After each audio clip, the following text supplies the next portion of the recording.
آج میں آپ کو نبی صلی اللہ علیہ وسلم کی جو مسنون غذائیں اور دوائیں کہہ لیں آپ ان کی جو لیٹسٹ ریسرچ ہے وہ بتاؤں گی، کیونکہ یہ چیزیں آپ کو کسی بک سے ملیں گی نہیں.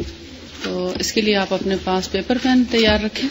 ہو سکتا ہے آپ کو کبھی انٹرنیٹ پہ یا یوٹیوب پہ مل جائے. میں چاہتی ہوں نماز کے، وضو کے، روزے کے، قیام اللیل، افطاری، سحری، ان سب کے جو میڈیکل بینیفٹس ہیں لیٹسٹ ریسرچ کے حوالے سے، وہ سب تک یہ میسج پہنچے تاکہ اسلام کے جو ارکان ہیں یا اسلام کے جو قوانین ہیں، جو فرائض ہم پر عائد ہوتے ہیں، ان کا ایک عام انسان کی زندگی پر کتنا فائدہ ہے. جب یہ فائدے عوام الناس تک پہنچیں گے تو وہ یقیناً اسلام کی طرف راغب ہوں گے اور شوق سے ان ارکان کو پورا کرنے کی کوشش کریں گے. جب نماز کے طبی فوائد یا میڈیکل بینیفٹس لوگوں کو پتہ چلیں گے تو بہت سے لوگ وقتی طور پر اپنے فائدوں کے لیے آئیں گے نماز کی طرف، لیکن انشاءاللہ پھر نماز اپنا خاص کام کرے گی. ان الصلاۃ تنہی عن الفحشاء والمنکر، آئیں گے فائدوں کے لیے، لیکن انشاءاللہ وہ بے حیائی اور برائی کے کاموں سے بھی بچنا شروع ہو جائیں گے جب نماز کی طرف آ جائیں گے. تو میرا ایک ایم ہے، اللہ کرے کہ اللہ تعالی ہمیں اس میں کامیابی عطا فرمائے. اور اسلام کو بظاہر بہت پھیکا مذہب سمجھا جاتا ہے یا سمجھتے ہیں کہ اس میں وہ رنگینی نہیں جو دوسرے مذاہب میں پائی جاتی ہے، کیونکہ ان کی اصل میں کوئی روح نہیں ہے. اسلام کے اندر جو روح پائی جاتی ہے وہ کسی اور مذہب میں نہیں، کیونکہ ان کی کوئی بنیاد نہیں ہے. اور اسلام کی جو بیس ہے بڑی سالڈ ہے. لیکن چونکہ یہ دنیا کے فائدوں کے لیے نہیں آیا، اگرچہ دنیا کے فائدے اس میں بہت ہیں، مگر وہ ایسے ہی ہیں جیسے کسی چیز کا کوئی راز اس کے اندر پوشیدہ ہوتا ہے. اس طرح ہمیں ایمان لانے کو کہا، ہم ایمان لے آئے اور ہم نے تصدیق کر دی، یہ سوچے سمجھے بغیر کہ اس میں ہمارا دنیا کا کوئی فائدہ ہے یا نہیں ہے. اسی بنا پر مومن کو جنت ملے گی.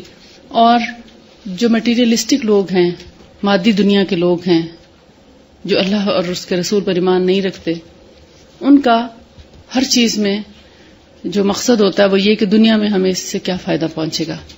تو ایسے مٹیریلسٹک لوگوں تک اسلام کے جو بنیادی ارکان ہیں، نماز، روزہ، حج، زکوٰۃ، ان کے جب دنیاوی فائدے پتہ چلیں گے تو ہو سکتا ہے ان کے اندر اسلام کے لیے کچھ اٹریکشن پیدا ہو، اور آہستہ آہستہ اسلام شروع آہستہ آہستہ ہوگا لیکن پھر تیزی سے پھیلنا شروع ہو جائے. کیونکہ اگر ہم کسی سے کہیں کہ آئیے قرآن پڑھتے ہیں تو کہیں گے ہم کیوں پڑھیں، ہمارے پاس اتنا وقت نہیں ہے، ہم تو بہت بزی لوگ ہیں، ہمیں پڑھ کے کیا ملے گا. کیونکہ ان کا ایمان آخرت پر نہیں ہے نا، اس وجہ سے وہ بیچارے کیا کریں. یا اگر آپ ان سے کہتے ہیں کہ ہمارے نبی کی یہ سنت ہے تو کہیں گے ہوگی، ہمیں اس سے کیا فائدہ ہوگا. میرا جو فیلڈ ہے تو میں اپنے فیلڈ کو اس کو بطور ہتھیار استعمال کرتی ہوں.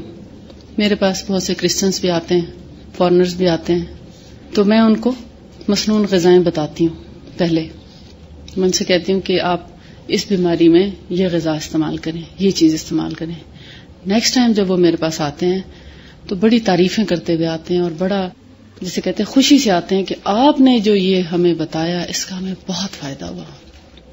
دوائی سے بھی فائدہ ہوا ہوگا کیونکہ اندازہ نہیں ہوتا نا، میٹھی گولیاں ہیں یا پھیکی گولیاں ہیں، وہ بھی ایسے ہی ہے، ایمان کے برابر ہی بات ہے وہ بھی، کہ بظاہر دیکھنے میں تو ایک جیسی گولیاں ہوتی ہیں، اب ان میں ڈراپس سب کے فرق ہوتے ہیں. اب سب انسان یہ پریشان ہوتے ہیں کہ سب کو ایک جیسی گولیاں دی جاتی ہیں، ان میں کیا فائدہ ہوگا، یہ اتنی ڈیپتھ میں جا کے کیا کام کریں گی میٹھی گولیاں، یقین نہیں آتا نا. اس لیے کہتے ہیں آپ نے جو فلاں غذا بتائی تھی، حالانکہ یہ ایٹم بم کی طرح کام کرتی ہیں. غذا کے بارے میں جب ان کو بتایا جاتا ہے اور وہ اس کو پابندی سے جب استعمال کرتے ہیں، آ کے بہت خوش بھی ہوتے ہیں، تعریف بھی کرتے ہیں، تو میں ان سے کہتی ہوں یہ ہمارے نبی کی بتائی ہوئی چیزیں ہیں.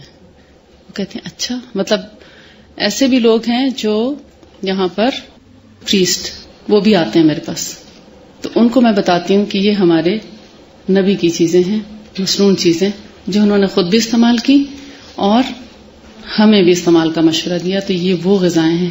کہتے اس سے پہلے ہم نے کبھی نہیں سنا تھا، اس سے پہلے ہم نے کبھی ان کو اس طرح استعمال نہیں کیا تھا.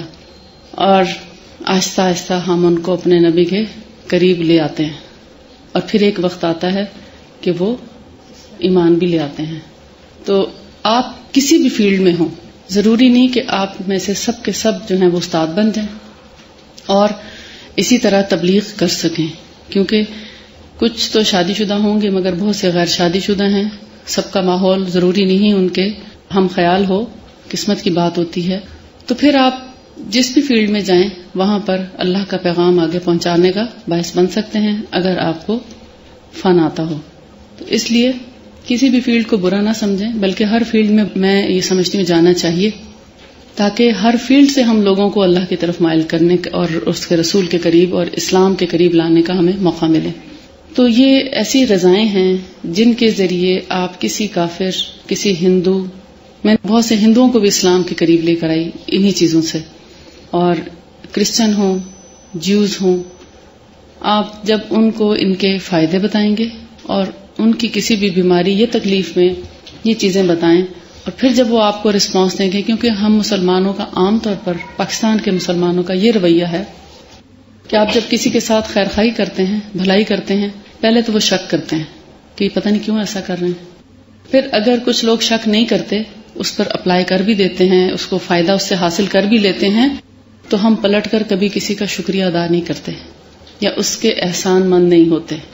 ایسا ہی ہے نا، یا فیڈ بیک نہیں دیتے کہ ہاں ہمیں اس سے کیا فائدہ ہوا. لیکن جو غیر مسلم ہیں ان میں ایک خصوصیت یہ ہے کہ وہ آپ کو فیڈ بیک دیتے ہیں، رسپانس دیتے ہیں، آپ کا شکریہ ادا کرتے ہیں کہ آپ نے جو ہمیں یہ اور یہ ہمارے ساتھ، ایون وہ کسی بیماری میں جب ٹھیک بھی ہو جاتے ہیں تو تھینک یو ضرور کرتے ہیں، کبھی کارڈ پہ لکھ کے، کبھی فون کر کے، کبھی خود آ کے. تو حالانکہ یہ اسلامی شعار ہے، کیونکہ جو بندوں کا شکر گزار نہیں وہ اللہ کا بھی شکر گزار نہیں ہو سکتا، ہے نا. ایسا فیڈ بیک ضرور دینا چاہیے، اچھا ہو یا برا، اس سے ریسرچ میں اور فائدہ ہوتا ہے. آئیے ہم دیکھتے ہیں سب سے پہلے شہد کے بارے میں، کیونکہ شہد کے بارے میں آپ نے تھوڑا بہت پڑھ لیا ہے. ہنی جس کو بولتے ہیں، شہد جو نبی صلی اللہ علیہ وآلہ وسلم نے ہمیشہ استعمال کیا، ہر روز ڈیلی بیسس پہ یوز کیا، صبح خالی پیٹ، نہار منہ. آپ نے خود بھی استعمال کیا، صحابہ کرام کو اس کا مشورہ دیا، اور بہت سے بیماروں کو بہت سی بیماریوں میں اس کے استعمال کا مشورہ دیا. اس وقت جو لیٹسٹ ریسرچ سامنے آئی ہے شہد کے بارے میں، اس میں چند ایک چیزیں آپ کے سامنے پیش کروں گی، بہت ڈیٹیل میں نہیں بتا سکتی وقت کی کمی کے باعث. شہد بہت سی بیماریوں میں، بلکہ تقریباً تمام بیماریوں میں قابل شفا چیز ہے. یہ نیچرل اینٹی بایوٹک ہے، یعنی قدرت کی تیار کردہ اینٹی بایوٹک ہے. ایسی میڈیسن ہے جو بیکٹیریا کو مار دیتی ہے، ہر قسم کے بیکٹیریا، وائرس، پیراسائٹ، جراثیم، سب کو بہترین طریقے پر کل کرتی ہے، لیکن انسانی جسم کو فائدہ پہنچاتی ہے. انسان کو کوئی نقصان پہنچائے بغیر اس کے خلاف جتنے بھی قسم کے جراثیم یا بیکٹیریا، وائرس پائے جاتے ہیں ان سب کو ہلاک کرتی ہے. اسی لیے اگر سائنس میں اس کو حلق میں لگائیں، سائنس آپ سمجھتے ہیں جس میں ناک بند محسوس ہوتا ہے اور سانس بھی صحیح طریقے سے نہیں آتا.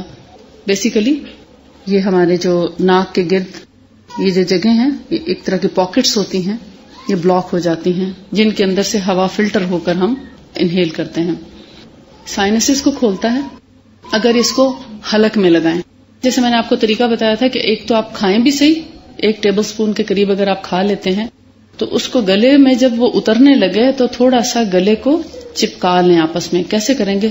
حلق کو جب آپس میں ملاتے ہیں تو کیا ہوگا، وہ حلق کے ارد گرد جتنی جگہ ہیں ان سب میں اچھی طرح لگ جائے گا، اور گلے کو آپس میں چپکانے کی وجہ سے یہ تھوڑا کانوں کی طرف بھی، اور تھوڑا جو ہولز ہیں ناک کی طرف جانے والے، کانوں کی طرف جانے والے، ان کی طرف بھی تھوڑا تھوڑا پہنچ جائے گا، جس سے کانوں کے انفیکشن میں بھی، کیونکہ یہ بند جگہوں کو کھولتا ہے، سویلنگ کو دور کرتا ہے.